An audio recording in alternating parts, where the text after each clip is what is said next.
एक राजा के दरबार में एक बुद्धिमान मंत्री था जिसके पास हर समस्या का हल था। राजा अपने इस मंत्री से बिना पूछे कोई भी बड़ा फैसला नहीं लेता था। दरबार के अन्य लोग जलन रखते थे। एक दिन राज दरबार में राजा ने अपने इस मंत्री से कहा, तुम इतने बुद्धिमान हो लेकिन तुम्हारा बेटा तो बेहद मूर्ख है। राजा की ये बात मंत्री को अच्छी नहीं लगी। मंत्री ने राजा से पूछा, महाराज आप ऐसा क्यों बोल रहे हैं? राजा ने कहा, मैं रोज जनता से मिलने जाता हूँ, वहाँ तुम्हारा बेटा भी होता है।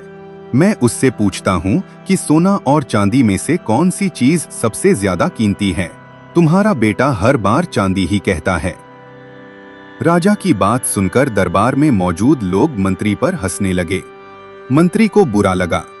मंत्री बिना कुछ कहे अपने घर वापस आ गया। घर आते ही मंत्री ने अपने बेटे से पूछा, सोने और चांदी में क्या मूल्यवान है? बेटे ने तुरंत जवाब दिया, पिताजी सोना। मंत्री ने कहा, जब तुम्हें पता है कि सोना कीमती धातु है तो तुम राजा को गलत जवाब क्यों देते हो? बेटे ने कहा, पिताजी राजा रोज सुबह बाजार में आकर प्रजा से मिलते हैं। वह मुझे बुलाकर मेरे सामने दो सिक्के रखते हैं, एक चांदी का और एक सोने का। राजा मुझसे कहते हैं कि जो इनमें से अधिक कीमती हो तुम ले जाओ, और मैं चांदी का सिक्का उठा लेता हूँ। मंत्री ने पूछा, तो तुम रोज चांदी का सिक्का ही क्यों उठाते हो? बेटा अपने कमरे में गया और एक पेटी खोली। पेटी चांदी के सिक्कों से भरी हुई थी। बेटे ने कहा, पिताजी जो सिक्के राजा मुझे देते हैं ये सब वही हैं।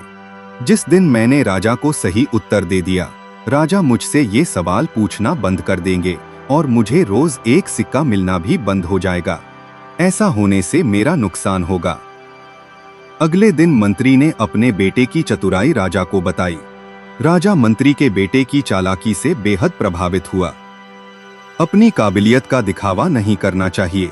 समय आने पर अपने आप ही सबको पता चल जाता है कि आप कितने काबिल हैं।